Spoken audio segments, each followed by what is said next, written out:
குமார் வணக்கம். வணக்கம். ஒரு நல்ல செய்தியோட வந்திருக்கேன். நீங்க வந்திருக்கிறதே நல்ல செய்தி தானே. இன்னைக்கு சாயந்தரம் உங்க பொண்ணை பார்க்க ஒரு நல்ல இடம் ஏற்பாடு பண்ணிருக்கேன். ம். பையனோட அப்பா இதே மெட்ராஸ்ல ஜவுளி கடை வச்சிருக்காரு. ம். பையன் திருச்சியில பாரத் ஹெவி எலக்ட்ரிக்ஸ்ல ஒர்க் பண்றான். ம். பையன் மத்தியானம் வயல் வரான். உங்க பொண்ணை பாக்குறான். நைட்டு பல்ல உள்ள திரும்பி போயிடறான். ம்.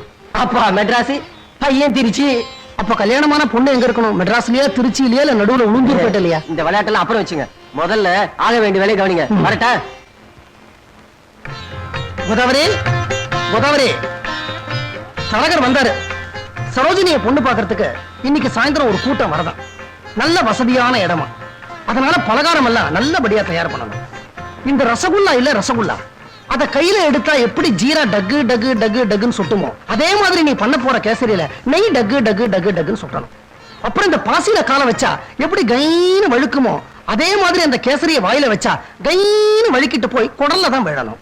யார் கொடல்ல? கண்ணம்மா, ஆ? நான் என் பொண்டாட்டி கிட்ட பேசிக்கிட்டு இருக்கேன், நடுவுல நீ தலையிடாத. உங்க பொண்டாட்டி ஆகிறதுக்கு முன்னாடி இருந்தே நான் இந்த வீட்டுல வேலைக்கு சேர்ந்துட்டேன். உடம்பு பூரா சக்கர வியாதி, மொச்சுக்கிட்டு இருக்கு. இந்த லட்சணத்துல கேசரியில ஐயாவுக்கு நெய் டக்கு டக்குன்னு சொட்டணும். கண்ணம்மா, நீ சும்மா இருக்க மாட்ட?